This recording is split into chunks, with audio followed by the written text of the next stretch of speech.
Yo, what's poppin' guys, Sizzyl here, and today we're taking a look at Ultimate Chicken Horse.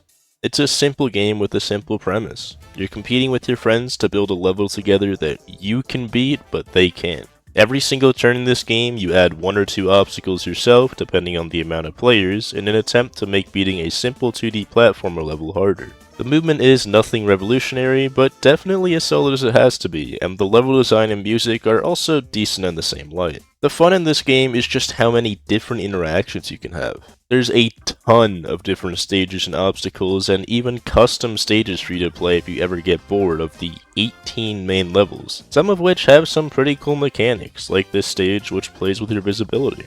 On top of that, this game is somehow still getting new updates, with its most recent update in September of last year. So it's not like you have to rely on those custom levels just yet, but it's a very good thing that custom content is so accessible to help this game's longevity if the developers ever do decide to stop working on it. And these custom levels are even available on console. That being said, it would be nice if people also had the ability to make custom obstacles alongside stages, even if there are already a ton of obstacles in the game. Speaking of helping this game's longevity, it actually supports offline play.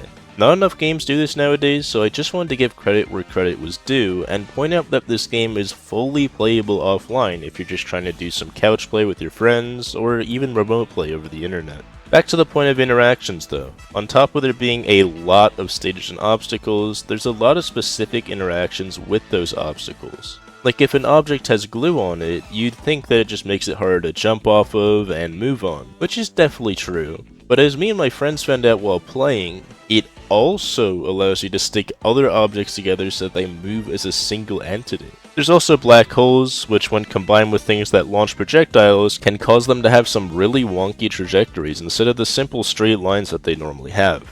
There's also some fun little extra mechanics, like collectible coins you can place, the ability to touch the finish line when you're dead for partial credit, and a comeback bonus for players that are really far behind, which help make the game a lot more dynamic and extremely fun in a setting with multiple players. Basically, this game is just a really fun party game that had a really fun premise, which is executed to absolute perfection. If you and your friends even have a small amount of enjoyment playing 2D platformers of any kind, you'll really like this game and have an absolute blast with it. And for the low price of a mere $15, I think this is one of the easiest games to justify purchasing.